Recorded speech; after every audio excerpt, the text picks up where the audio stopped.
Welcome, everybody. My name is Dr. Andrea Nazarenko. I'm the president and co-founder of the Inspired Network.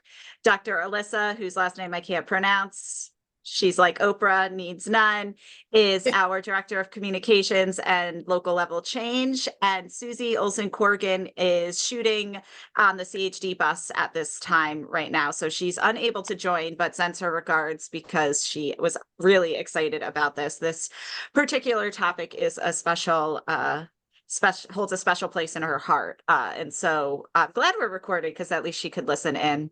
The Inspired Hour started, gosh, Jim, when was it? Last year, after last January, I guess. So we've been doing this for over a year now. And the premise is really simple. It's that the leaders of the freedom movement need space to connect. We need space to form relationships, and we need space where we could talk offline, not in a public forum, not in a place where there's listening and judgment and this and that and the other thing, but instead just a place where we could connect at the level of humanity. People invited to these calls are people that are respected. You know, aren't just a random person who's invited in, but rather people who would be part of our freedom-loving community. So we thank everyone for coming here. There's a lot of friction in the freedom movement, and this is our way to create space where people can meet at a heart level and just brainstorm for the betterment of humanity. And so each month we have a different topic. If you are not on our email list and you would like to be on our email list, just leave your email in the thread and we'll add you so that you could get every month's updates. Admittedly, there will be none in May because the Inspired Network is throwing a major historic rally, a rally that has never been seen before outside of the UN during World Health Assembly Week. So on June 1st, when the global elites are all voting on the pandemic treaty and the IHR amendments, we will be outside rallying. Importantly, we're not standing outside rallying for them to change because we know that their corruption and their collusion will not change. Even if they vote down these particular amendments, there will be another way that they try to control us. We will be outside rallying for our future because we are in the competition of our life and the outcome is the future of our world. So we will be outside celebrating together that while the war is ongoing, the battle of the pandemic has been won, and that is something we should celebrate. So we'll be skipping Inspired Hour next month, but we'll pick it back up again in June. So stay tuned. A couple of housekeeping items related to Inspired Hour. This is like a coffee shop. I brought my coffee. In fact, that was unintentional, but I guess maybe subconsciously.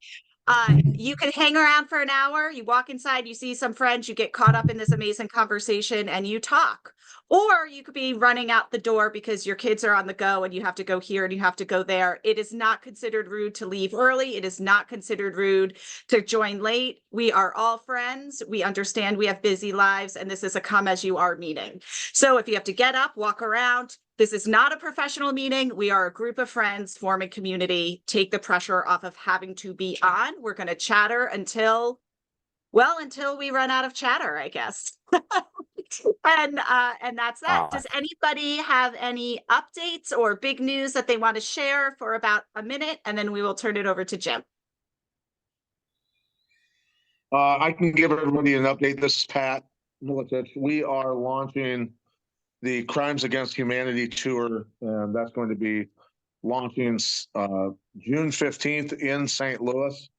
The main driving force behind that was the uproar in the St. Louis area and suburbs behind the Manhattan Project uranium that was dumped there in the late 40s that has now gotten into much of the water systems, the aquifers and things like that, and massive amounts of people are coming down with cancer. Huge numbers of people are dying, and the community is in an uproar. So we're going to go in and we're going to discuss that. And we're also going to be discussing, of course, environmental issues, with the agriculture world, with the biosolids, with a lot of other things that are going on so that communities become aware. But St. Louis is the launch, and that is June 15th. Awesome. Could you put any link you may have in the chat and then also connect your email because I want to pick your brain about something. Yeah, Marjorie?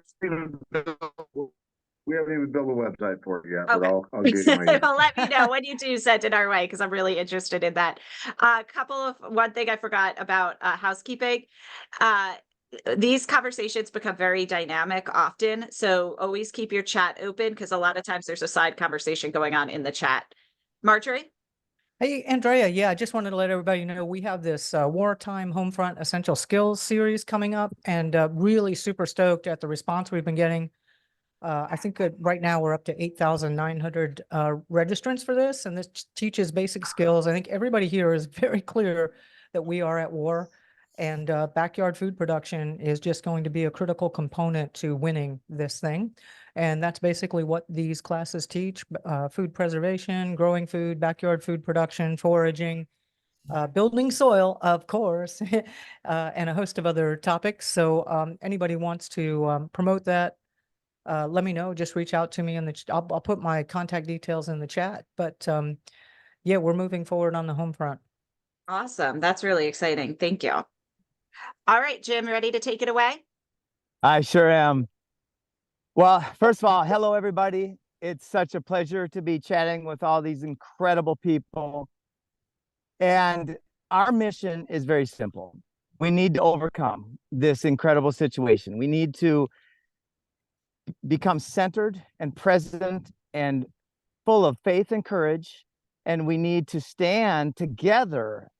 In fact, Martin Luther King's concept or quote, "Those who love peace must learn to organize as well as those who love war," has been my obsession for 17 years. Now, the Martin Luther King quote just came to mind, came to my awareness about 2 months ago. And I can't stop sharing that one because it is so real and so true. It started in 2007 when I woke up to what was happening. And I became obsessed. I had achieved about $1.3 billion in mortgage sales the several years before that. And so I had time, and I spent 12 plus hours every single day studying the problem. And I went through a great deal of cognitive dissonance and all of the energies and emotions that the world is going through now.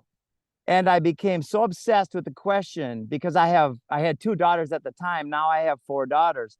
How do we change this? And that question has evolved over time. How do we catalyze a shift in awareness that leads to mass adoption of poisons out of our system? The ultimate poison being fear, which is driven by scarcity, and it is driven by governmente. So we won't go down any of those rabbit holes because I've already went down them. And what I've found is the highest and best use that we can be to ourselves, our family, our friends, and our world is to focus on and demonstrate the solutions and then do it publicly. So I'm here at Galt's Landing, where we are 100% off grid. We produce all of the food, water, and energy needs on site. And we also did not ask for permission to build these houses. We have very publicly declared that we are free. And I actually had a county guy come a couple months ago with a badge. And at first, my heart started beating a little bit. I was a little bit concerned that he was going to start the force and violence. And he left with tears in his eyes 15, 20 minutes later, and he was a big supporter because of the way we communicate the message. And this is what's so empowering about our group. So I'm going to brag about, that's probably not the best word, but I'm going to shine a light on the group because it's the group that have done it. They have proven not only that they are what's happening, but they've been demonstrating the solutions at scale for, well, decades. So I'm going to just start. I'm going to go into here. I actually got kicked off. So I'm going to go into one little thing here, and then I'm going to start going around the circle of all of the people that are in this council and why they're part of the council. So I'm just going to start in the circle here. Pat Miletich. Pat Miletich was a 5-time UFC world champion, the toughest man in the world And then he became a coach, and Pat has coached about a dozen other people to become world champions. Those are two very different skill sets. Now Pat is a soil savior, right? So think about the strategy and the mindset that it takes to be the toughest man in the world, and then to be the coach of other people, and then to switch over to soil saving, which is so relevant to what our world needs right now. McKinley Halati.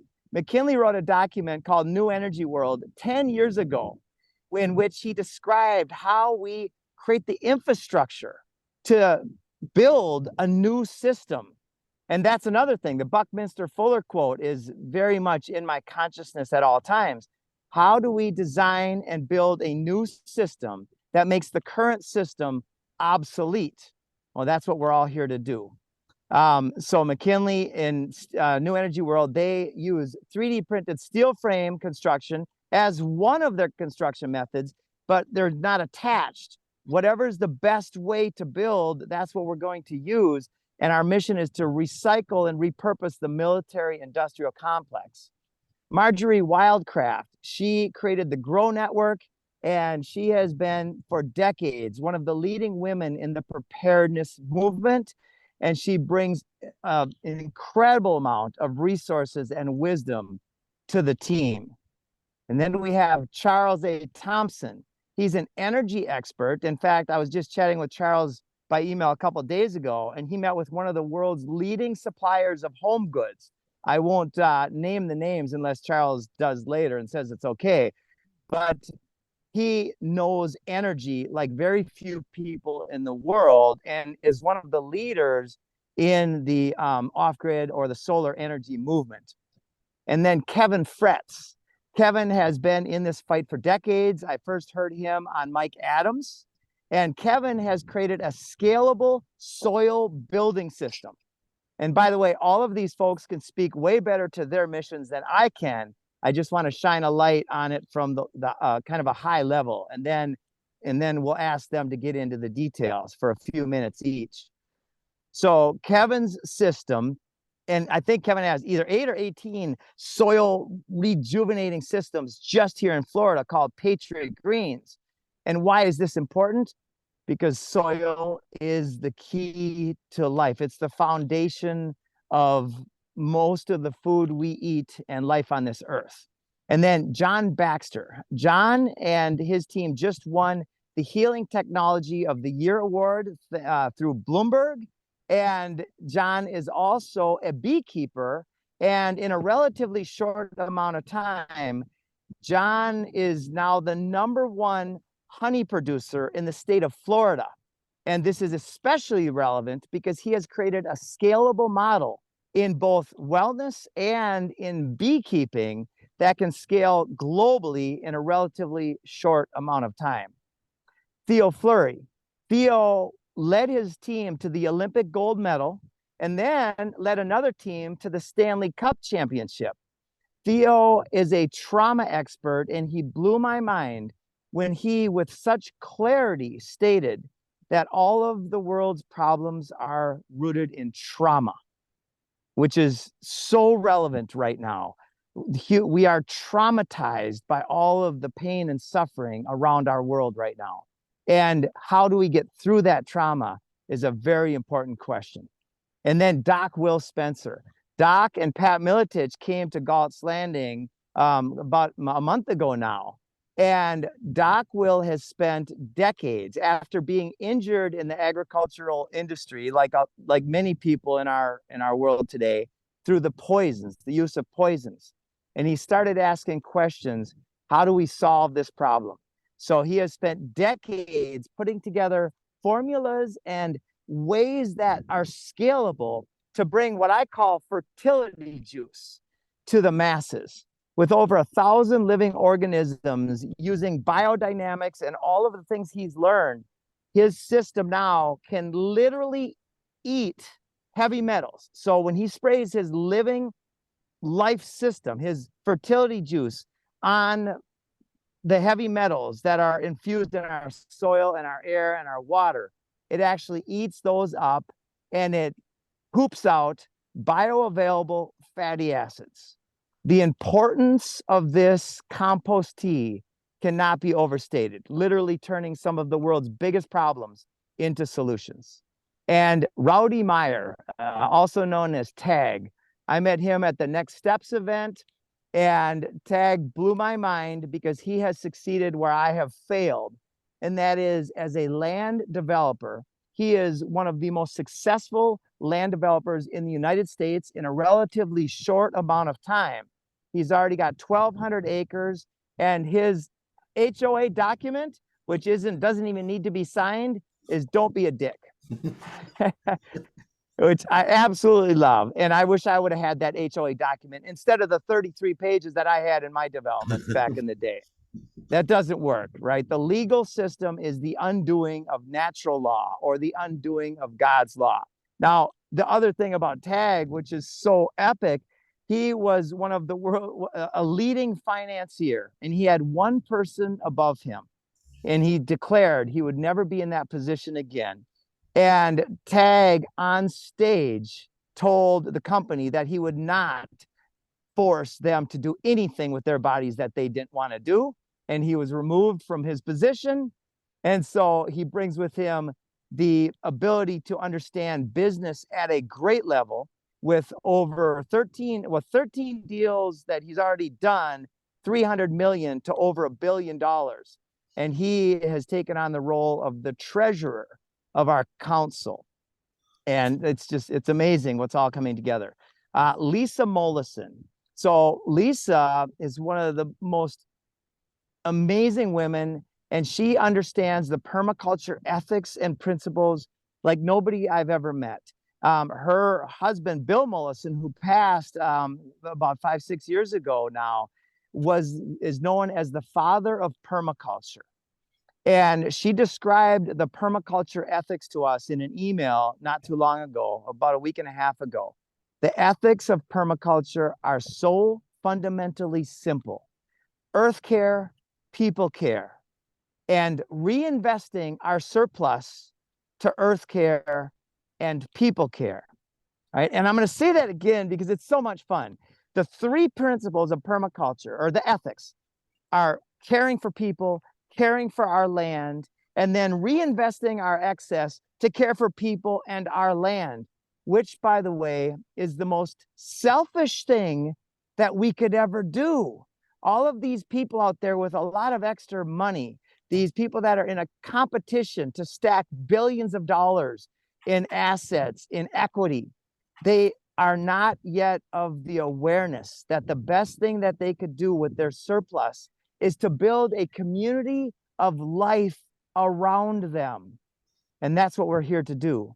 And then no landscape, no design is complete without animal integration.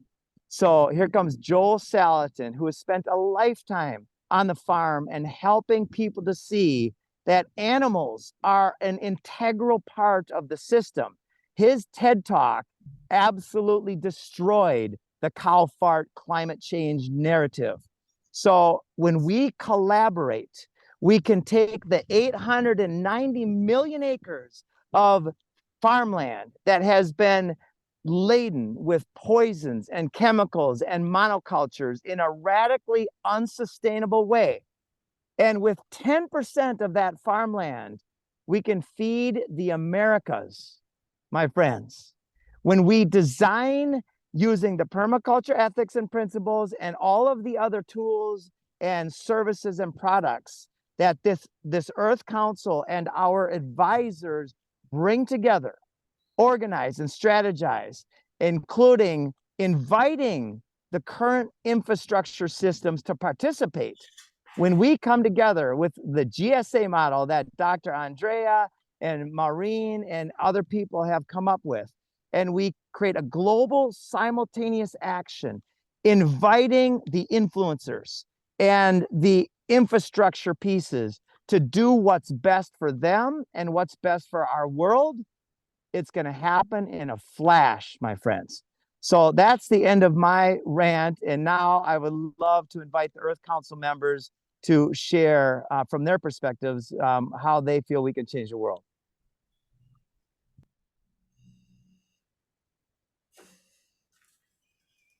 Tag, you're first on my screen. How about jumping in? Yeah, no problem. Hey, first of all, hello everybody. And it's neat to see so many people that I know, but it's equally as neat to see so many people that I don't know. And so it'll be cool to get to know everybody. Introductions, I'm Tag. At least that's what they call me. As Jim mentioned, I spent 23 years as a financial executive. I ran 2 holding companies, 2 life insurance companies, a venture capital company, an investment company, a marketing company, a couple agencies, had about 900 employees, 32, did business in 32 states. 2020 came, the CEO told me to mandate the vaccine for the employees. I refused in a very public way, was escorted off stage, lost my career. So basically, after that, you start thinking, well, man, what's next for me? Do I want to go back to the system, or, that just did it to me, or is there something else left for me? And so me and my wife kind of just decided that day that, we were never going to put ourselves in a position for a single man, or for that matter, the political exercise that COVID was, to have that kind of stroke over us. So we bought a piece of land, built a house, went off grid. I have no car payment, no mortgage, no electric bill, no water bill, no sewer bill. All that stuff was great, but I think the reason why Jim asked me to serve on the council was for something else, and that is that one of our big goals early on was to go build our own town. When I talk about town, I'm not talking about a geographical town. I'm talking about more of a theory town, or a town of a bunch of like-minded. And so what started as just 2 farms side by side, as Jim had mentioned, is now grown into over 1,200 acres of land. Our community has grown from just a couple of us to over 900 now. And what's neat about that, if you kind of track that down the line, is that here we are just, a few years later, and I have my own economy to some degree. We have our own medical system outside of the industrial insurance system, which is super exciting. We have people sitting on the county commission. We have people sitting on the school boards. We're working at internships to allow, to help young people learn how to grow land. So I think what Jim brought me to do is to, kind of help him and the rest of us go take what they said we could never have. And so that's what I do. I'm the community builder, and we've been super successful at it. And I'm honored to just be here. And Jim, I hope that's what you're looking for. It's beautiful, brother. Thank you for everything. And Yeah. so, council members, please self-organize and just start sharing like Tag did. This is fantastic. Jim, I'd like to jump in. I've got an appointment. I got to go move some cows and I got to do some other things here. I've got to get off here in fairly soon. Joel, can I go next, Jim? Okay. Yeah. So I'm Joel Salatin. We're in Swope, Virginia, which is about 3 hours from the White House, which puts us in a very interesting strategic position of reach. We're 8 hours from half of the U.S. population. So that's a pretty strategic spot to be in here in the Mid-Atlantic region. We came to the farm in 1961. I was just 4, and but my dad was quite a visionary, and we always said he was organic before Rachel Carson wrote Silent Spring, and we were basically glorified homesteaders for the first 20 years, but doing a lot of experimenting, and he was an economist by vocation, a tax accountant. We never made a living from the farm, but we did a lot of experimenting in moving animals around, trying to do composting, large scale, portable infrastructure, direct marketing, all that sort of thing. So when I came back to the farm September 24, 1982, we had this wonderful legacy of experiments behind us, and I was able to take those and make a commercial, a commercial application to them as a business. And so today we're managing a couple thousand acres. We're about 22 of us that earn a living from the farm, and we're in pasture-based livestock. We ship nationwide. And so our mission statement is to develop economically, ecologically, and emotionally enhancing agricultural prototypes and facilitate their duplication throughout the world. Ancillary threads of that are, we're presenting a credible template to show the complete whatever. There is not a factory farm in the world that's necessary. We don't need pig factories. We don't need chicken factories. We don't need egg factories. We don't need beef feedlots. None of that. is necessary. We have taken this farm that when we came, fields that supported 10 cows now support 100 cows. We haven't planted a seed. We don't own a plow, and we haven't planted a seed in 60 years. So we're basically jumping into nature's template. We don't believe that a farm needs to be dependent on Vladimir Putin's fertilizer. We don't believe that a farm needs to be dependent on Merck's pharmaceutical drugs or vaccines. We don't believe a farm needs to be dependent on Tyson's processing facilities, and neither does the consuming populace.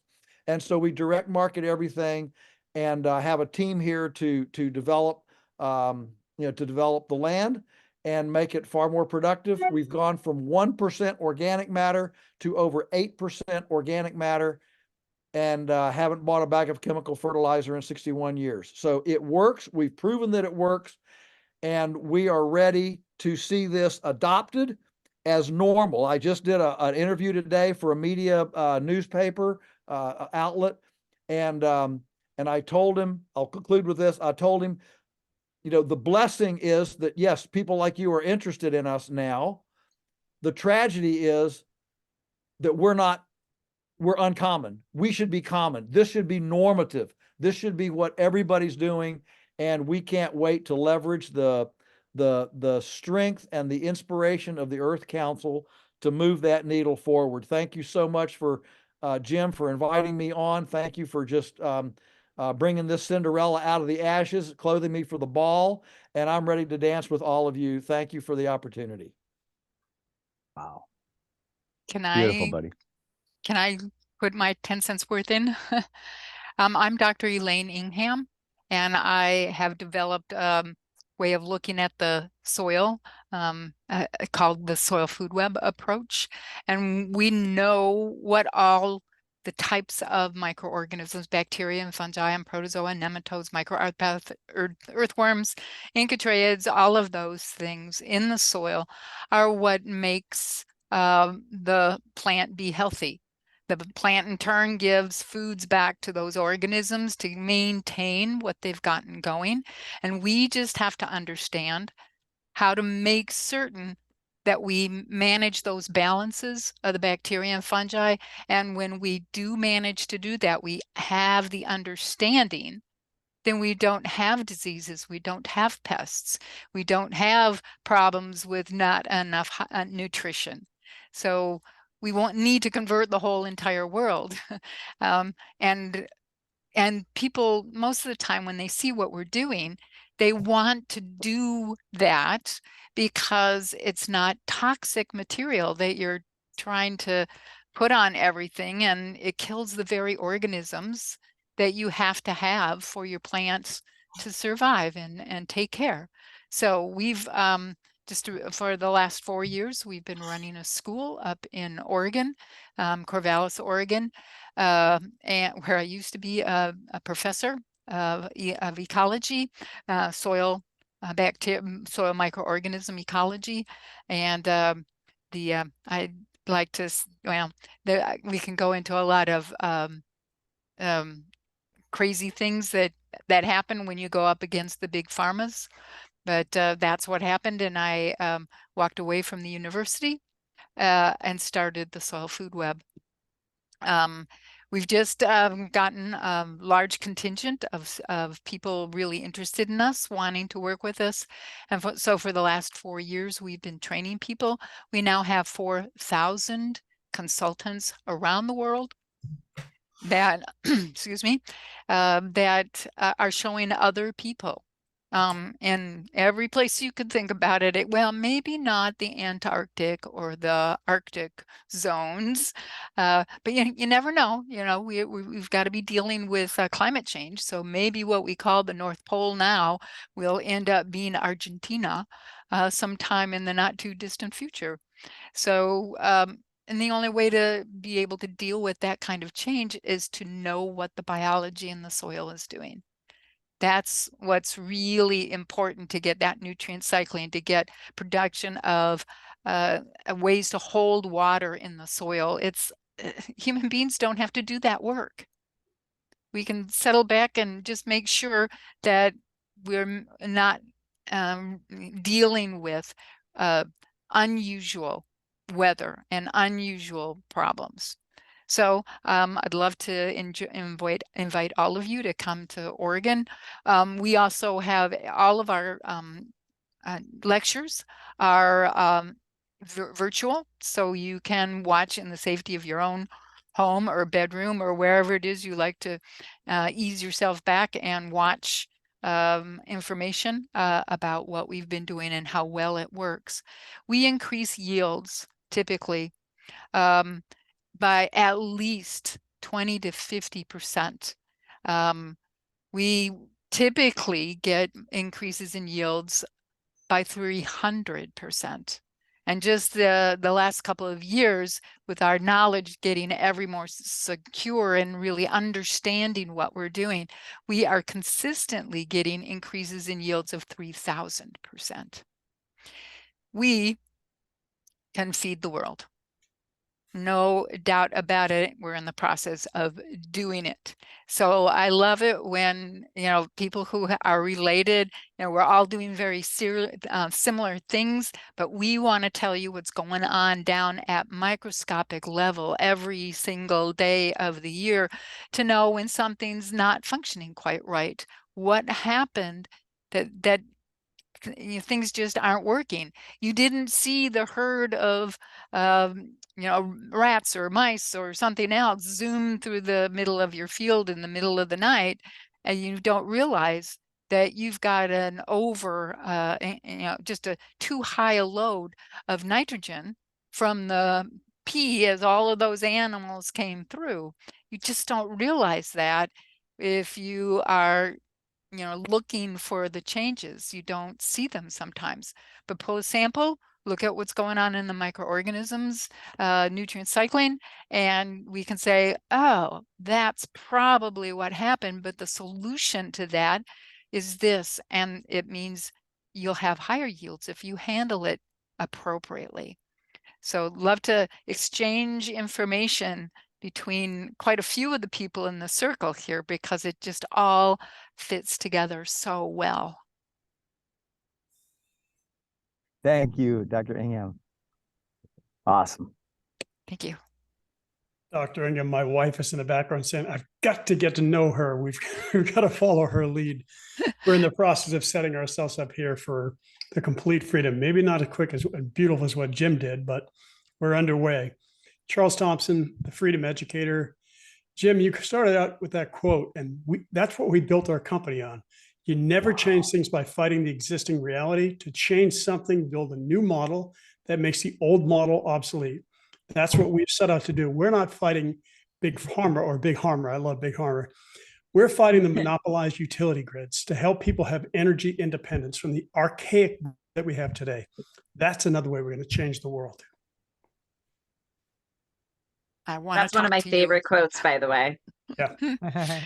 I want to talk to you in reverse because we've been working on a number of things that we can get all of the energy that we need just from the plants that we're growing. And so we don't need to participate in things going on in the Middle East where they're fighting over oil. Amen to that. Okay. Elaine, I got to say, you might not remember, but back when Steve Bridges was organizing all the courses in Texas, and I think this is like 15 years ago, I attended all of those and I loved the compost tea offs. And I have been teaching compost tea and teaching about the soil food web, and directly crediting you for that. And thank you. Yeah, Joel Salatin. I mean, there's so many of my heroes are here. So if anybody wants to know, my backstory is I was originally an electrical engineer and I had always wanted to live overseas. So I got a job with Motorola as a engineering manager station, expat in Hong Kong. Talk about choice. I mean, it was a great situation. And I had grown up in a really poor family. And some of the guys I worked with knew that I was really interested in money. And they said, hey, Marjory, and they were too. I mean, this is Hong Kong, right? They said, hey, there's this guy, Robert, teaching this class all about wealth. You want to go? And I said, what do we know about the guy? And they said, well, we never heard of him before. And I said, well, let's go. And the guy Robert inspired me so much that I ended up leaving engineering and choosing the market in Austin, Texas to start a real estate investment business that was so successful that Robert came back to me and said, "Hey, Marjory, would you like to be a testimonial on my infomercials?" And that's how I was on national television for 4 years, actually on several of his infomercials for Robert Kiyosaki selling Rich Dad, Poor Dad products, as it was Robert Kiyosaki that I had learned from. While I had built that, and it was really great, I was having a ton of fun making money hand over fist, and I was volunteering. I really like to get involved with my community on a project to get locally grown food into an elementary school. And again, it was with Steve Bridges, who's the president of the TOFGA, Texas Organic Farmers and Gardeners Association. And even though I was homeschooling my kids, I was like, this is such a, like, we ought to do this. Of course, this is going to be something we got to do. So I was helping organize that. And it was the third meeting. I had no idea that such an innocent sounding project was going to completely upend my life. I mean, just end my career and everything. And it was that third meeting when we went to put pen to paper to figure out who would be the farmers that would provide the vegetables. And we found out that there were not enough organic farmers in all of Bastrop County, which is right next to Austin, to provide even part of the vegetables for one small rural elementary school. And I couldn't stop shaking because I knew there's only 4 days worth of food in the grocery stores. And food travels on average 1,500 miles. And then I was surrounded by 20 million Texans who were armed to the teeth. I mean, literally, I could not stop shaking. I had a hard time, getting the chairs under the table and locking the building. Fortunately, my husband drove me home. And the thought kept going through my head that farmers come from gardeners, and I've got to learn to grow food. We got to rebuild the entire food system because there isn't any locally grown food anymore. All those Willie Nelson concerts failed. They're all gone. And so I started going like a crazy woman. I sold the real estate investment business. I said, oh my God, whatever. That's no longer important. And I took a lot of crap from it because like my sister-in-law was one of the best that articulated the sentiment with the family. She's like, Marjorie, she's Texan, you crazy girl, because there ain't never going to be any supply chain shortages. This is the United States of America. We never going to have empty shelves here, And I'm like, oh, yeah, I know, right? But I'm having nightmares and night sweats and panic attacks, and I know what I know, and this is not good. And so I went like a mad woman, learning everything. And Elaine, Joel, everybody that's here, lots of folks in Texas, and that's how the Grow Network got started. Was with backyard food production. And you cannot have a local food shed. I know everybody says, oh, we need to have more farmers, and they're absolutely right, but you cannot have a local food shed without at least 3/4 of the population doing backyard food production. And the main reason is genetics. Even though we're backyard producers and we actually have more time and more space to experiment. Joel's pretty lucky. He does get to do a lot of experiments, but your average organic farmer is barely making a living, and they don't have time to figure out, is this variety better than that or whatever. Whereas backyard gardeners, in fact, all of our heirloom vegetables, fruits, livestock, everything came from your great-great-grandparents, who a lot of them, by the way, couldn't read, and they certainly didn't have Google. So it's definitely something that we can do today. So I have been on a mission to revive backyard food production across the United States and across the world. And the Grow Network now, my team was tallying up some numbers. We've touched more than 4.5 million people in the 20 years that we've been doing this. That's kind of a humble little role to play, but that's what we're doing. So our catalyzing statement is homegrown food on every table. And the mission is to stop the destruction of the earth through homegrown food, because commercial agriculture is the largest destructive force on the planet. So Jim, shout out to you. Thank you for organizing this. Like I said, there's a lot of my heroes are a part of this group. And so I've already learned so much from so many already. But anyway, thank you so much for getting this Marjory, together. I love your story because it gives inspiration and hope to people like me who are still learning how to successfully grow tomato. Yeah. So I'm like, it is possible. I don't have to have the genius brain of all the other people in the room, which feels overwhelming. I'm like, so just one vegetable at a time, right? Yeah, you know, when it first happened, I was like, God, you have totally picked the wrong person. Like I don't know a thing about any of this, you know. I'm an engineer. I'm a professional investor. Like what, you know? I don't like God has his own plan, so I'm still Truth doing to it. that. He definitely equips the warriors with what they need. Hey, everybody. Thank you. Hey, everybody. I'm Theo Fleury. I have to leave here soon. So, as Jim said earlier, I'm a former NHL hockey player. I played for 15 years in the NHL. I won 6 championship rings with 6 different teams. I represented Canada at the Olympics, the World Junior, World Cup of Hockey, et cetera, et cetera. In what was it? 1999, my mental illness showed up while I was playing for the New York Rangers. And by 2003, I got kicked out of the NHL because I couldn't stop drinking, couldn't stop doing drugs, and my behavior was completely out of control. And after a failed suicide attempt, I wrote a book about my life and where I exposed a secret that I was carrying around for 27 years. Whereas an adolescent hockey player, phenom hockey player, I got involved with a coach who promised me a one-way ticket to the NHL. And so for the next 2.5 years, this particular man raped me 150 times.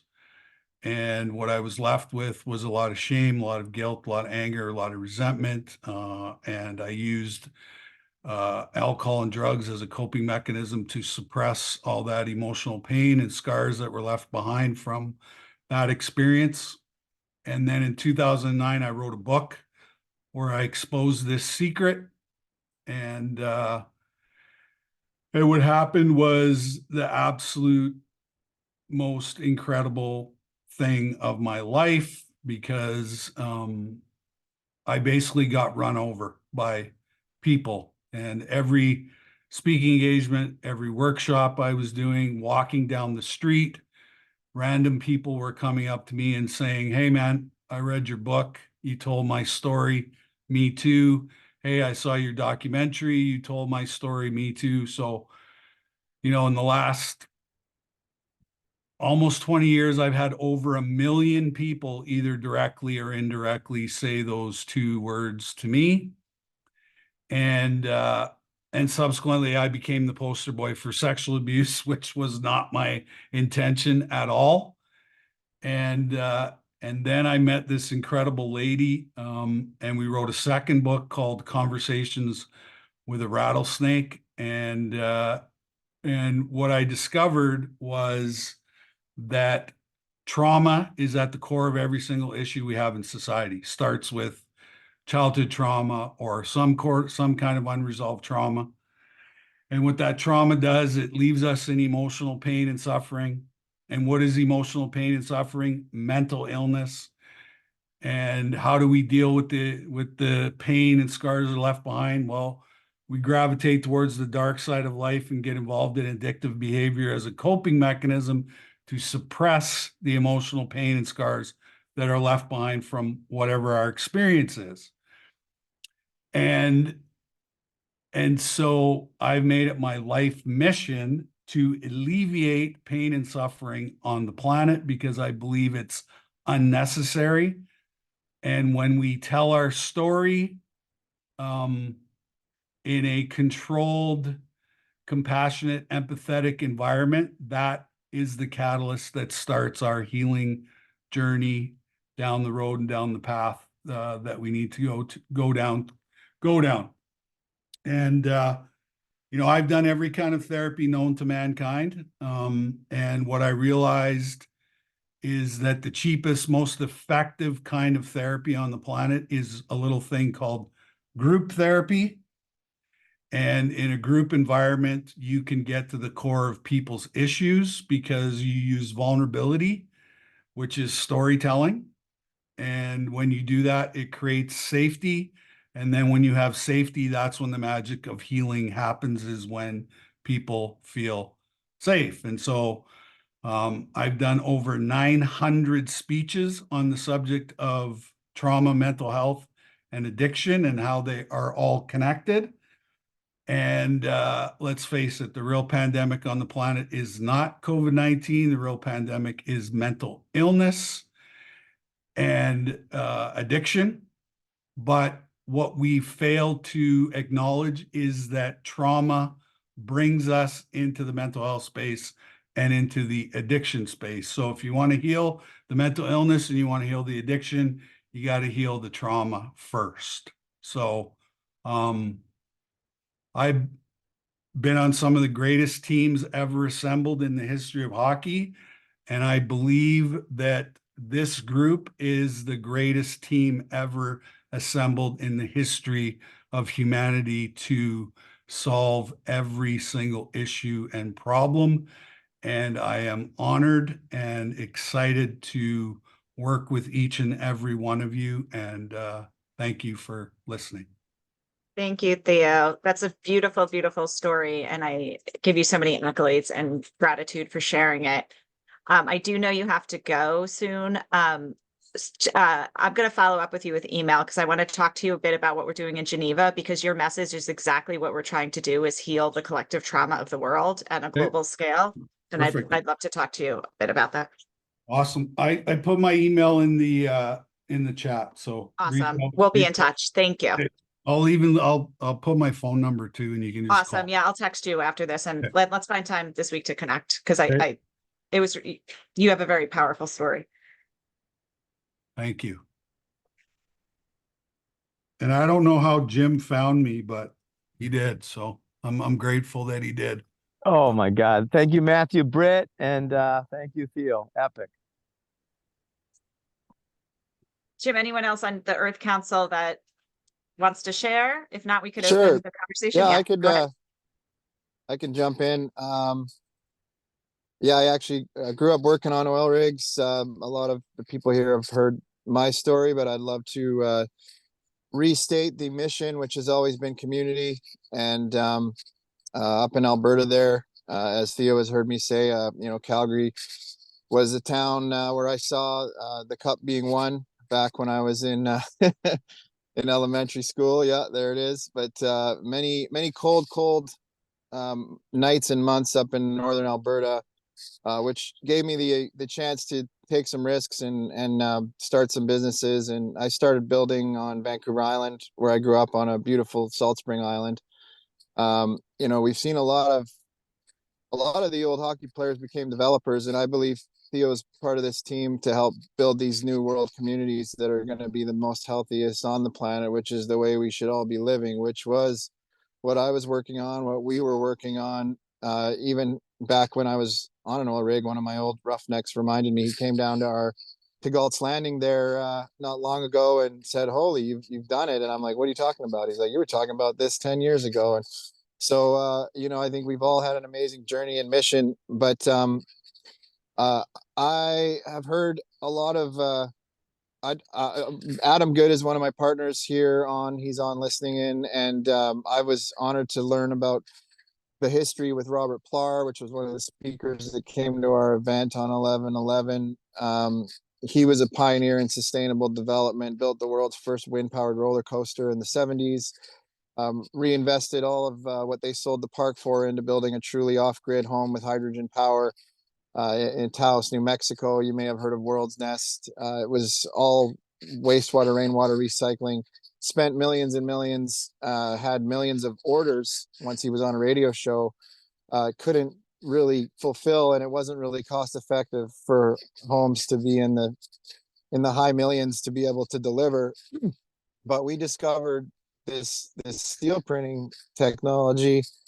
There was actually 100 machines out in the desert in Dubai. It was one of the reasons it was built so fast, along with accentuated other systems. But we were the third in North America up in Vancouver. We took a little risk, a couple friends, and got a machine and got a space, and it just really took off. So we went from just 2 of us to 50 employees, and massive pipeline of projects. The Modi government heard about us, and we were contracted to go to India. We went over there and trained all these young men that couldn't even speak English how to run the system.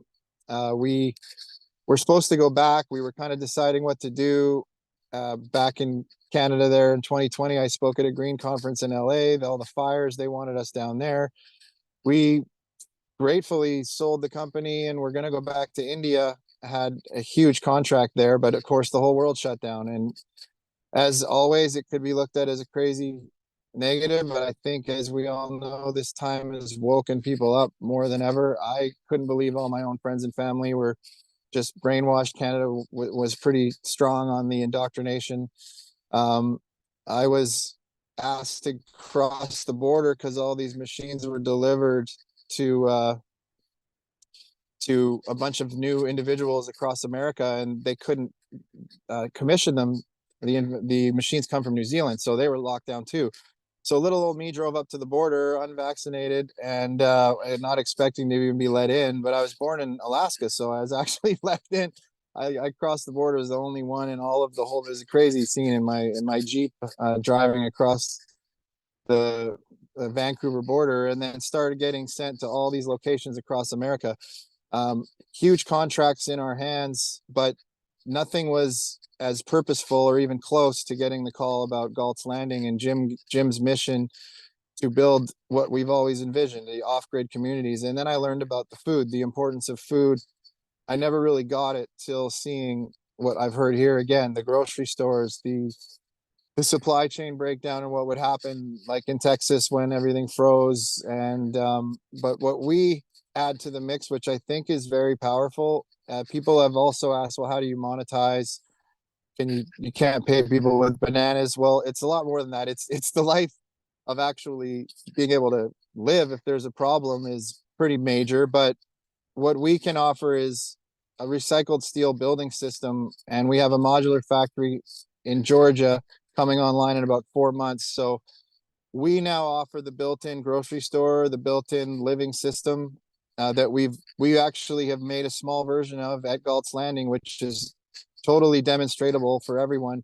But you know, in looking at how to monetize, we've got a ton of big capital looking at us right now, and we're now shifting that to building these communities, not just at all for money, but for the bigger value of the off-grid living includes what I believe, and I think we should all believe, is this is the way we should all be living. And it actually commands a higher dollar. Not that we can make it affordable, as we should, and we do, but I'm just excited to have been able to be a part of this whole group, that we can offer this group community way of living. And we'll be sharing more of the models that we're producing. We've got a lot of multifamily projects that are moving forward, and we're going to be, as always planned, speccing the food forests. And now I'm sitting in this 700-acre amazing location where the owner wants us to develop it. It has a 30 million gallon a day spring of the most pure water ever. The healing centers we're planning here with John Baxter and other members of the team are going to be the best in the world. So just honored to be a part of the team and doing everything I can to add value. Awesome, McKinley. Thank you, buddy. John, you want to jump in? And Kevin then maybe, and whoever else. Yeah, thank you, Jim. I'm honored to be on this team. Super passionate about everything that's going on. And the side that I offer is twofold. One is in the health industry. The other is with honeybees. And my story starts a long time ago, about 25 years ago. I injured my neck. So my whole life ever since, that was my pain to purpose story. And about 15 years after I broke my neck, I healed it on my own with my own technology, trying everyone's technology. And in that time, I became a lead innovator in the mattress industry. So this passion led me to create products like my mentor and I in college. We put together the zero gravity position in an adjustable bed. His family came from this side of the technology, and they sold the first adjustable bed in Florida in 1960. So these are some of the people I learned from after I broke my neck and creating products and technology. And so this has always been a passion of mine, helping people. So the reason why I was successful in that industry is because I really listened to people and try to offer them the best of what was available. So on every side of this, I know very well, even down to the different products that we offer. And now today we went viral 3 or 4 times, a couple times worldwide on this technology. We're patent holders of 3 types of grounding technology. And there's more technology coming, patent pending on many different products, including a Tesla med bed. But from the mattress industry, I actually broke away from it with our grounding technology. So the story of my own healing process was the grounding near the end. I can honestly say doing everything right, exercise, nutrition, and sleep. You know, if you have a serious injury like a broken neck where your hands didn't even work for a little while. It took a long time. I lived with chronic pain. And of course, I got addicted to pain pills a year into right after my injury. And so not sleeping all night, actually being a pioneer in the industry, I created a new category of health technology, including the grounding. Grounding is nothing new, but it's actually something that's really, I think, complementary to what everyone's doing in as far as a health technology on Galt's Landing, because you can stand barefoot on the ground and get these electrons for free. Plus, we made it easy for people to get this technology in the comfort of their own home. So it's a 4-in-1 technology. It goes around any type of mattress. You can even include your adjustable base, this or that. But the 4 primary technologies that we have are super safe and effective and includes basically grounding, EMF dissipation, far infrared technology, and of course it's silver. The element silver is antimicrobial. So this is what kind of launched the company. I was telling people in the mattress industry I was going to just transform the way the world sleeps, and I've actually taken on the big fellas, and I've actually locked horns with some of the big billion-dollar companies, and can't even get into like past that. But you know, I basically with the new technology that we created, right now we're running with 70 technologies. We're about 45 minutes away from Galt's Landing, so we're a perfect partner to begin with. We have a series of health technologies and a process that we put people through. It's literally the future of healthcare, literally at home if you choose. And a lot of the people that have understood our technology do have it in their homes worldwide, Canada, Australia, some in Asia, a lot in Europe. So the technology advanced from just grounding. And the cool thing is we're a USA made product. They haven't figured out how to do this stretchable, conductive, durable, breathable fabric over there yet, because our machines are very similar. But I was able to pioneer it with a 4th generation thread manufacturer. And so the USA made, and including that, it goes into so much more, and the frequencies. This process is something that's better able to be experienced on Galt's Landing, but it leads into something we call the Tesla med bed. We've all heard this quote 1,000 times probably over the last year, but if you're thinking of energy, frequency, and vibration, we took that understanding and embedded it into health. So our company has a foundation of where our information comes from. And we include Nikola Tesla as the lead pioneer of electrical medicine and frequency medicine. So we start from the ground floor of the foundation and understanding of the frequency technology. I think we're in this position because we understood grounding, which is the essentially the bipolar opposite of frequencies. in some sense. So because it took such a long time to understand the grounding technology, it took us 6 years to develop the product that we have. From here, including Nikola Tesla and how you can measure frequencies through hertz. So all of our technology is measurable and provable, real time with meters, scanning devices. So, and it's something you can do as a demonstration as well in the wellness center that we're putting in place. And because of this, it's just a simple, effective, affordable solution for everyone, not just the elites. You know, this is something that you can use in the comfort of your own home. We like to say that if you spend a third of your life in bed already, you could be taking advantage of these technologies in your self-care. So it goes full circle. It ends with the Tesla med bed with all of our technologies included. Everyone can get a scan before and after. We can actually show the improvement within 30 minutes to an hour. And it's been tough to do with just blood tests, but our system is real time. I've shared a video on the Telegram account of kind of the video. We were chosen World's Greatest Health Technology 2024. They've selected top sponsors of the major industries like biotech, anti-aging, biohacking. And I had to go through, I was chosen as a top 14. I had to go through 3 interviews and they did it with the rest of the people.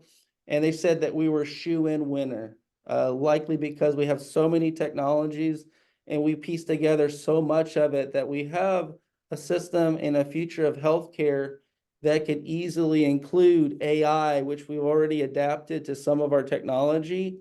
AI is one of those things that a lot of people are borderline with, but our AI is owned by the nonprofit that we own, the Save the Bees nonprofit. And that's the other prong to what I have. So last time we talked about beehives, and I'm going to send the crew a couple different beehives that are very unique that will kind of go to the story of, I believe, something that's technologically superior over a standard bee box. But I'm totally into saving bees. I have a partner, Jim, that I found that can service the beehives. That's in Polk County. And from there, you know, the sky's the limit. We're here to integrate, talk about grounding all the way to frequencies in a pattern that is suitable for everyone. There is a process, and we're very good at shows. We do all the big shows. We can take a flood of people. So my thinking was when people were coming there, you know, these people could flood in and learn about this stuff while or after the presentation you guys do at the property. So I'm totally in it. This is something I wanted to do for many, many years, if not over a decade. And I'm here to support any way I can, use the system to help support, help monetize the whole platform. Awesome. Awesome. Awesome, John. Hey there. Can you hear me? Yes, Kevin. Thank you, everybody. John. Brett, thank you so much. Pleasure to be here. Hi, Elaine. I see you. I haven't seen you in a while. Anyways, my story is interesting. It begins in Canada. I'm one of the other Canadians that came down to the United States to help out. Yeah, Canada. So my story begins on a family farm in Ontario, just north of Niagara Falls, where I was poisoned on my family farm. And at 17 years old, I was hospitalized for a week. And then I had 1 year of bed rest and some pretty excruciating treatments to get over it. Post the excruciating treatments, I had other injuries, which were neurological injuries because of the injuries. My microbiome was completely destroyed, and it was water pollution. It was our septic system that had leached into our garden and into our drinking water. So the whole family got sick. Mom and dad both passed away very early, 67 and 68 years old.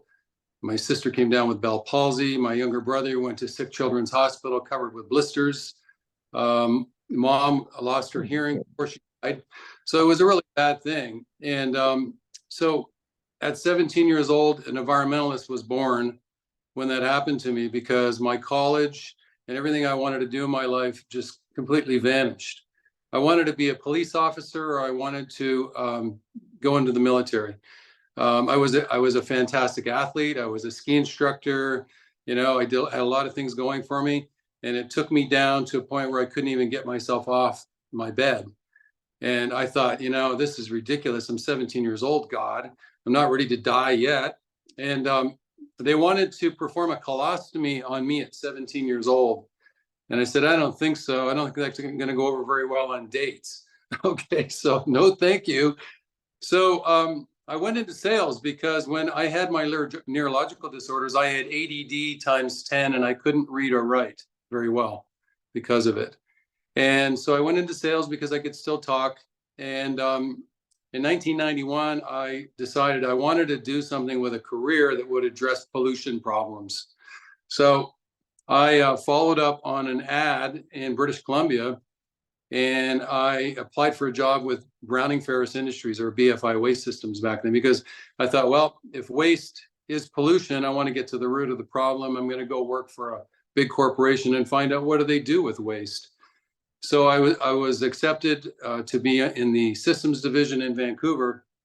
And when I arrived, they were doing a pilot program in Vancouver to see if we could divert organics from the landfills, food waste, green materials, manures, various different things. So because I was part of the systems department, I had to learn all aspects of recycling. Beyond organics, it was paper, plastic, glass, metals, all of those things. And then organics, which meant going and putting systems in restaurants, going to landscapers and so on. The materials were brought to a facility which was a negative airflow 5-acre facility that composted the materials. Now at that time, I wasn't involved with composting. I was more involved from, you know, negotiating the contracts. I could read and write by that time, thank goodness. Negotiating contracts, you know, meeting clients, implementing systems. And in 1993, I had an opportunity to immigrate to the United States and go work for the same company. We were in 18 countries and had 32,000 employees at the time. So they said, we could use your help in Irvine, California. We're opening a new organics division. And I said, oh, that's very interesting. So I went and I applied for the job and I was hired. But then I was under the impression in the interview that I was going to be doing what I did in Canada. And they said, no, you're not going to do that. You're working with this team of ag chemists, and you're going to be doing product development, marketing, and sales. I said, what do I know about composting? I don't know anything about composting. They said, well, you lived on a farm. I said, that doesn't mean anything. I didn't know anything about composting. They said, well, the truth of the matter is you're all pioneering this right now. We're launching the commercial compost industry in the United States, in California. So I worked with them for 1 year, and what I saw was really disturbing because we had contracts with the city of Los Angeles, and the materials that we were bringing into 3 facilities were coming in heavily contaminated with everything. Hypodermic needles, bleached bottle oil cans, everything. And so I'm looking at this steaming pile of rotting materials with diapers and everything in it. And I'm like, what are we going to do with this? They said, oh, we're going to screen all of this stuff off or hand pick it on conveyors. I said, who gets the job of hand picking off the hypodermic needles? I hope I don't have to do that. They said, no. But anyways, within 1 year, their program failed miserably. They had a lawsuit, they had a fire, they had all sorts of problems. But during that time, I also learned of other companies that were dumping liquid hazardous waste in piles of green waste and composting it and sending it to a park near you or a farm near you. So the policeman in me came out and said, you know what, this is wrong. And I'm not going to stand by and allow them to be putting this stuff in the parks or on the farms. So they offered me a transfer to their solid waste division. When they closed the division after a year, they said, we'll transfer you to LA. And I said, I didn't know you had composting in LA. They said, no, we want you to go work for the solid waste division. I said, you guys offer a sidearm with this position? You want me to go down alleys and do bin checks? I don't think so. Thanks very much. I think I'll pass. So I founded my own environmental research and development company late 1994, early 1995, with the mission that I was going to ensure that what was going back onto our parks and our farms met higher standards, because the only standards they had back then were the EPA 503 regulations, which were the lowest of the G7. So I thought, well, I want to separate myself from everyone else, and I want to protect our community. So how do I do that? Well, during the time of BF, I was fumbling around with hazardous materials. We were brokering materials out of other yards where people were just bringing in clean tree debris. There was no, yard waste coming in with these materials. So I thought, well, I'm going to go back to those companies because BFI gave me their book of business. I had the state of California. I had cities because we were writing all of the early specification and user rates for all of these things with the state. So I took over all the clients. I opened my company. And then I went to the companies that were bringing clean materials in. And I said, I'd like you to make materials per my specification guidelines, and I'll buy everything from you.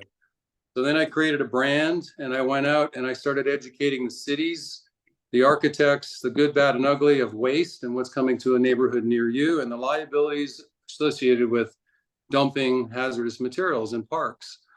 And consequently, I became the standard for many cities, school districts, universities. I helped write the state's erosion control guidelines. And then about let's see, it would have been, how many years was I in? Probably 12 years in. I had the pleasure of meeting Dr. Ingham in Las Vegas, right? Elaine, remember that? So Elaine was one of the lecturers and I was one of the lecturers. And Elaine kindly asked me to join her for dinner. She liked my speech, apparently. So, but then when I heard what she was all about, it really opened up my eyes to how we could really solve a lot of these problems in our world, really, from a big picture. So anyways, bottom line is that we are now positioned to scale what I've learned all over these years, which is we can go into any city in the country, around the world, look at all of their organic waste, recover all the organic waste, the materials that are hard to handle materials or that are contaminated. We work with waste energy. We're converting those into biochars so that we can then use the biochars and blend it with bio-rich, biocomplete compost. And then we teach the cities how to put that back in the ground because there's 40 million acres of turf grass across the United States. And they use 4 times as much water as corn. So I really am supportive of what Jim is doing because we should be turning turf grass into food forests and then doing it in a fashion where we're not going to be polluting. So anyways, I'm very honored to be part of this team and will do everything I can to contribute to make it happen. Thanks so much. Thank you, brother. Pat? Hey guys, thanks very much, Jim, and it's an honor to just hang out with you guys. Let's put it that way. But for me, I guess I have a little different approach than most to being here. Again, I like many healed myself around age 20 or so of lifelong respiratory illness and other illnesses that I suffered from, and that's what enabled me to go to a whole different level athletically.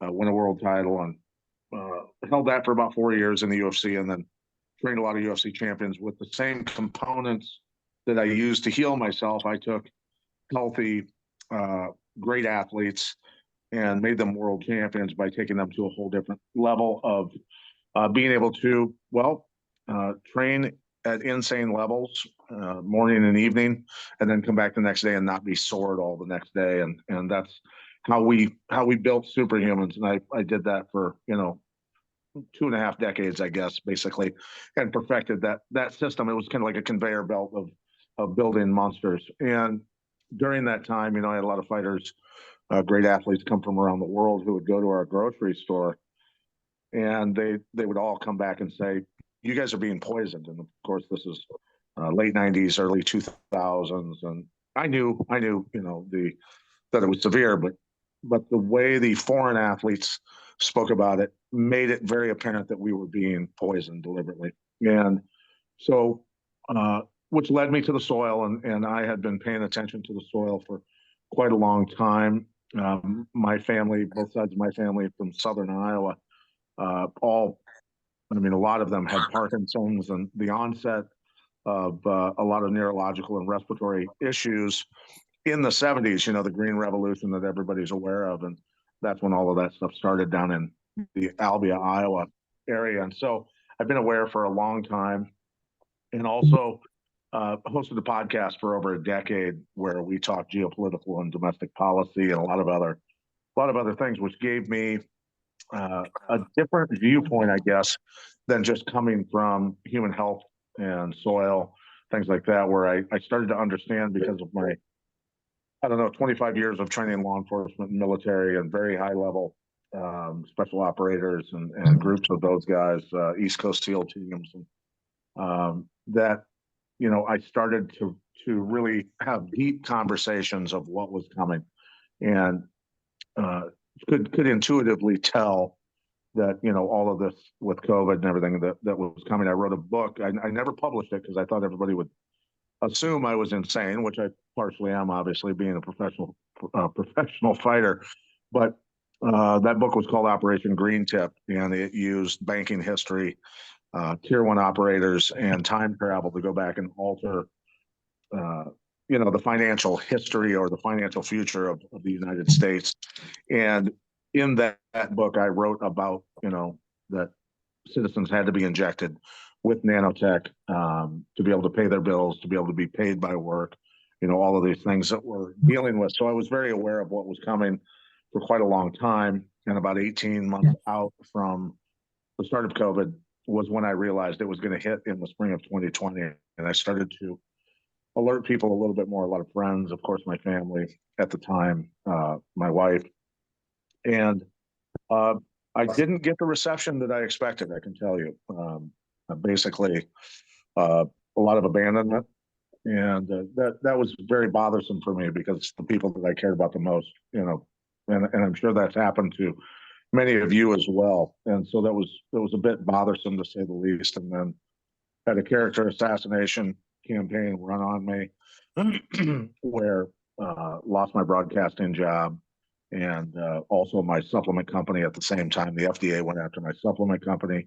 And so I went from making about, you know, $250,000 a year for quite a long time to nothing, actually going into debt and almost overnight. So to say the least, I entered a pretty dark time for several years there where I, you know, definitely fell into alcoholism and some other things. But more than anything, it was a sense of purpose.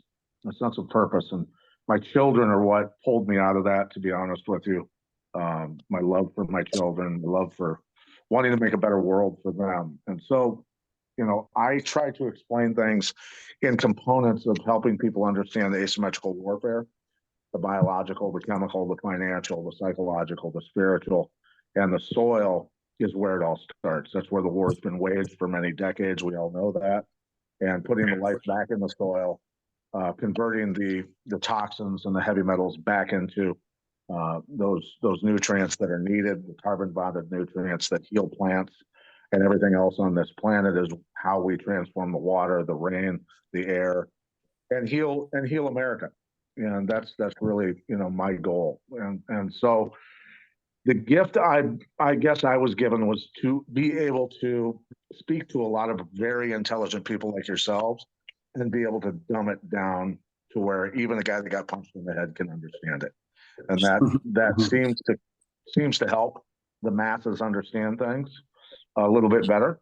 And so that my goal is that as many people as possible will truly understand why their children are sick, why they are sick, and that it is coming from the soil, and that if we don't heal the soil, we're in big trouble. And I'm not willing to go to my grave leaving my children a country that is this ill. And so that's really what it comes down to. And I appeal to, you know, all those Americans across the country about their children, because that's the one thing that I feel like I've been able to get through to people, and it takes all the politics out of it. As long as I can, you know, bring about their emotions first, their feelings of love for their children, and then I can reprogram them with words that help them understand in simple terms, you know, why things have happened the way they have, and how things can be fixed actually relatively easily with being able to put the life back in the soil. And that seems to click. That seems to work really well with people. And so that's really simplified how I go about things and help people understand that your immune system will come back with the conversion of, you know, heavy metals and the synthetics that are causing all of the immune issues in human beings and everything else on the planet.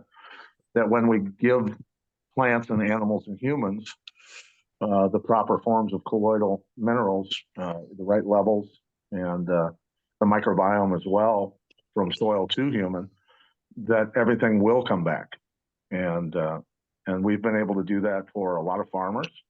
We've been able to do that for a lot of farm families, for their children, for themselves.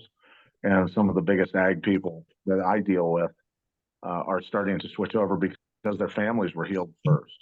And when you can do that for people, give them a whole new outlook on life because their health has come back, then they will actually listen to you, you know, a little more about the message that you're trying to give them. And so that's really me in a nutshell and my mission of what I'm about. And I'm, again, really honored to be working with all of you. Awesome. Thank you, brother. That's so fantastic. Are there any other Earth Council members in the room? Doc, I know, has another appointment, and Lisa Mollison, it's 4 a.m. where she's at. So if you are, please interrupt me. In the meantime, I'm just going to really briefly share a couple layers of strategy. The people that are our advisors that are on this call, and I don't want to start naming them because I'll miss somebody on the thing, but they're amazing people. And so the first layer is the creating awareness of what can be done. And this is not a hypothetical. Here it is, right? This is my contribution to the council, is demonstrating the solution to all of the world's biggest problems here at Galt's Landing. And then when we come together and we, in fact, our design team at Food Forest Abundance is now going to be raising about $100,000, and we're going to be designing a new, I don't want to use the word constitution, but a new leadership model that incorporates and models after everything that works. And the designer, Lindsay, is going to help, and a lot of people on our team take all of the Earth Council and the advisors' information and start plugging in details in such a way that literally leads us out of the dark ages and into the light, because it's going to be so backed up by facts, by stats, that the intellectuals will not be able to deny it on every level.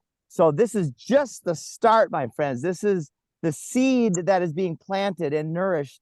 And now we'd like to open it up for questions. Anybody have ideas, thoughts? I know Richard Grove mentioned he's got some assets to support us, and all sorts of other people are willing to put in their support because we're going to change the world together. I think another important piece of all of this is what Food Forest Abundance is doing, the company that Jim founded and that started this all off, which designs and installs incredible permaculture food forests all over the world. And as we've been doing that, we realized we need to demonstrate all of this stuff, which led us to create now the paradise called Galt's Landing, which is a physical demonstration Freedom Farm Academy. It's a place that's showcasing all of the incredible things that exist today that help people be self-sufficient on every level with their food, their energy, their water, and their healing.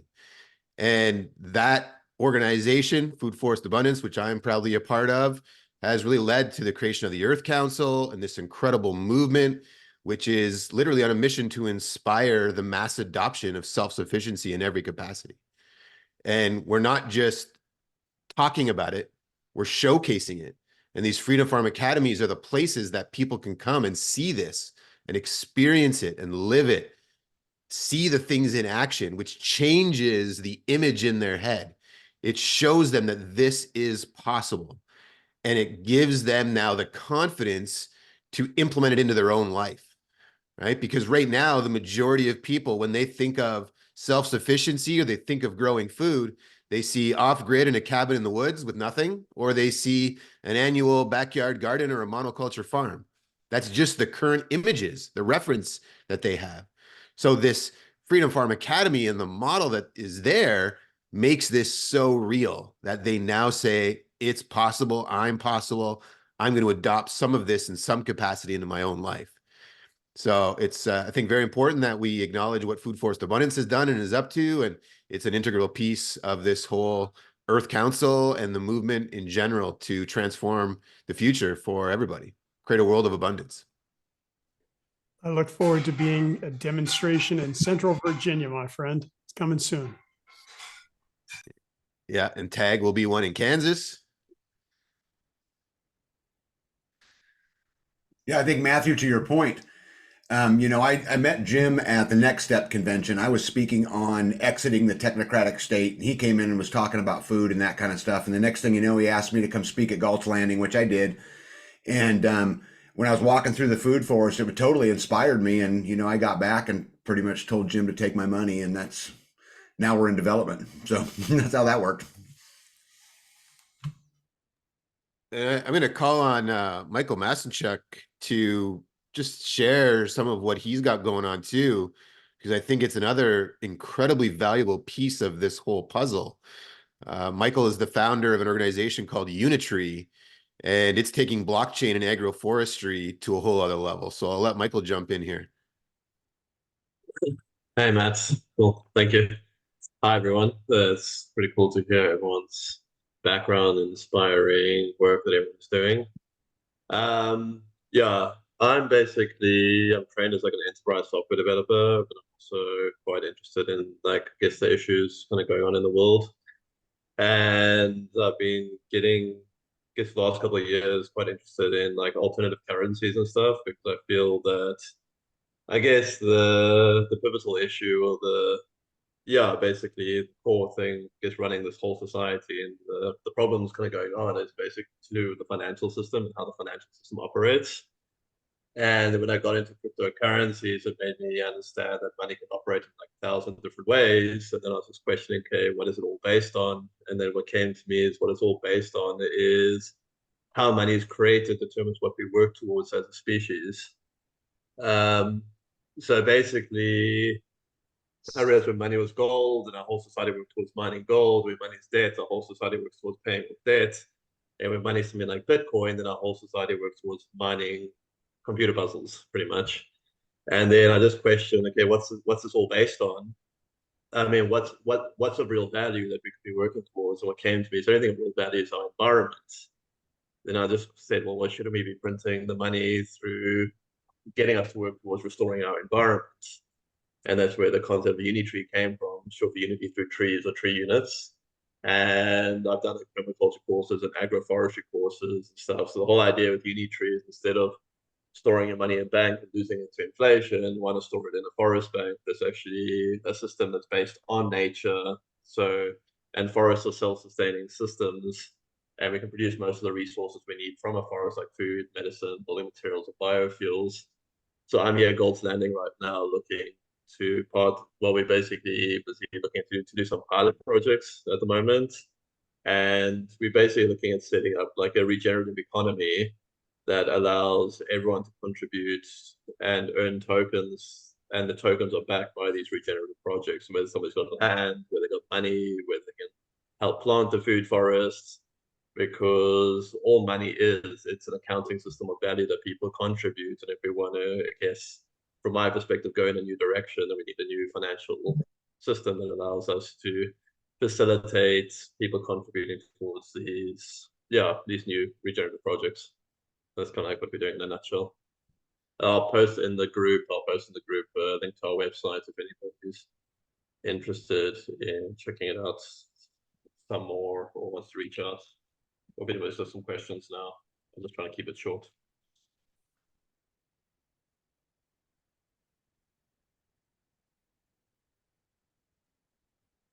So this part of the call is really open discussion. So anyone who has anything to share or reflections on anything anyone said, we'll chatter for about, 20 minutes or so, and then we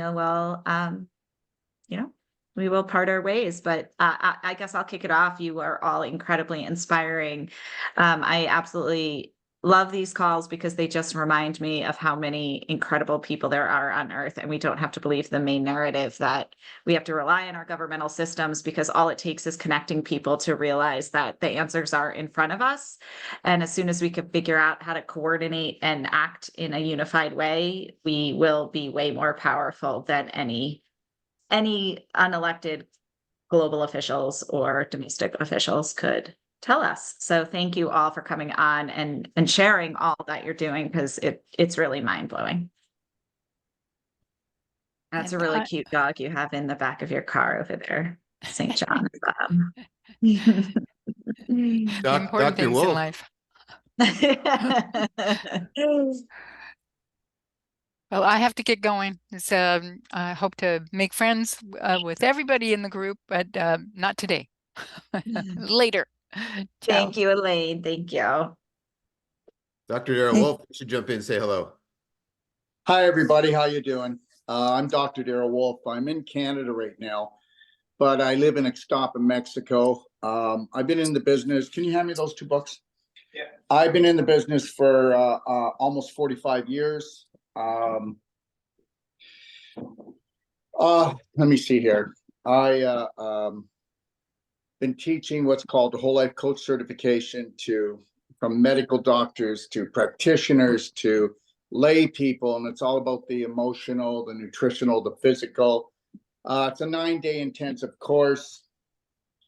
I just want to say this: there's enough trauma in the world right now, and I think the reality is that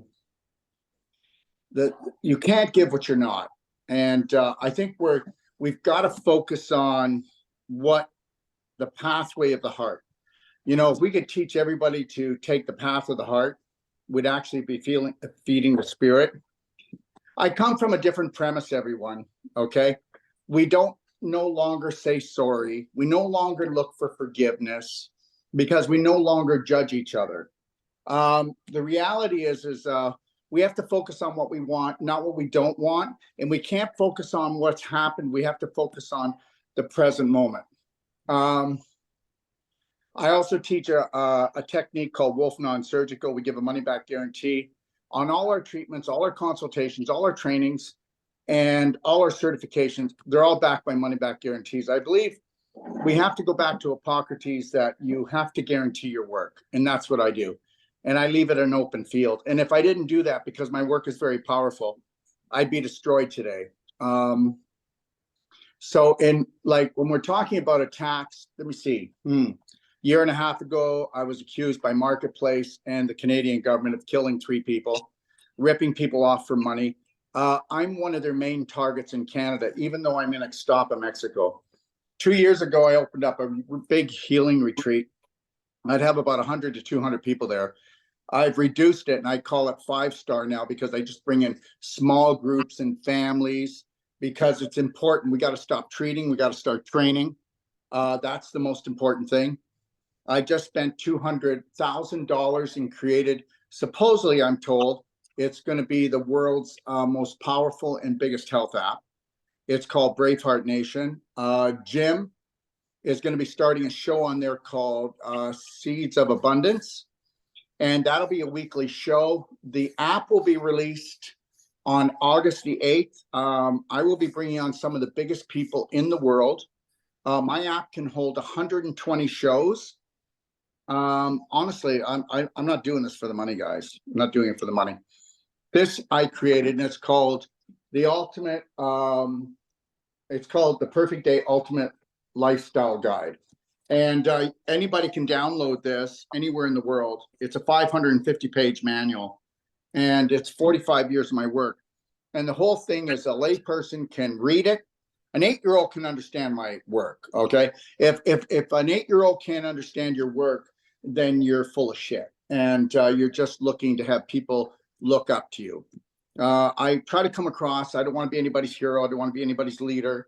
I want to create Braveheart Nation. I want to have different languages, people from all different cultures around the world.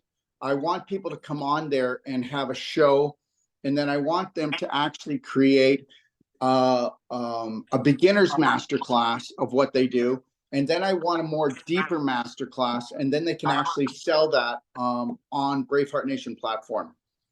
And let me see what else. Let's put it this way. I'm not holding back. Jim will tell you that. I mean, some of you probably haven't heard of me, but I can verify that.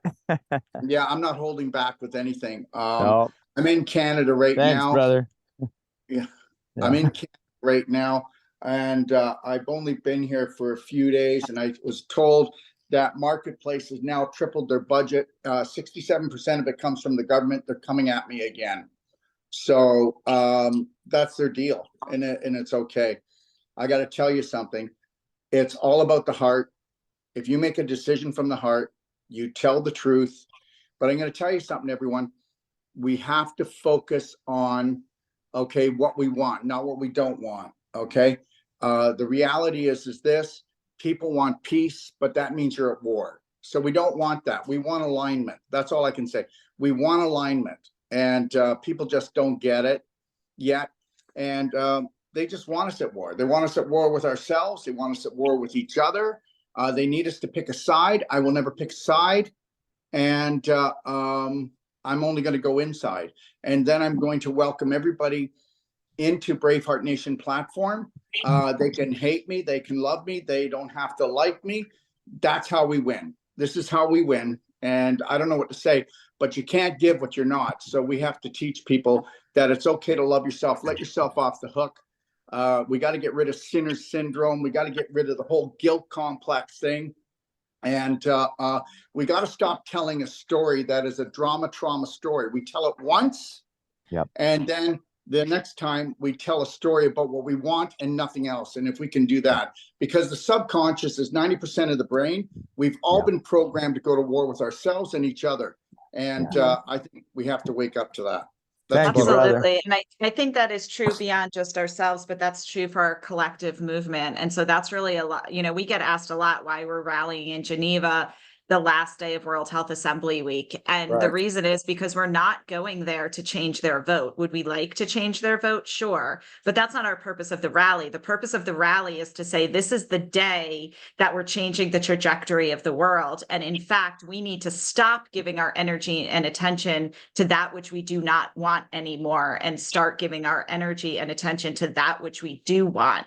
We need to start creating. We need to start letting go of the doom and gloom narrative that they are sharing and inspire the general population, in my opinion, inspire the general population that hope is possible, that a better future is possible, that you don't have to stay chained down by the fear that they are propagating and the hate and the divide. They're doing that to keep us down. But if we could rise up and say, we are 8 billion people of the world, when we unite, it doesn't matter if we agree. It doesn't matter if we speak the same language, have the same religion, hold the same values. What matters is that we are humanity and we can create the world that we want.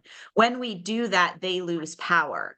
And if we could radiate that message around the earth that we are 8 billion united, a few thousand cannot control us, their vote becomes obsolete.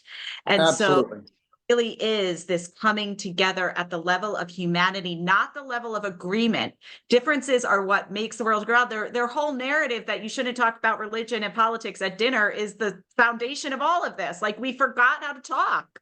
It doesn't matter if we agree. What matters is we love each other as human beings and we're creating the world we want. So I absolutely love what you're sharing. And I, you know, of course, we'll always keep up the fight. Of course, we'll always keep up our defense. But now it's time to move our energy into creating the world we do want. Put the energy into manifesting.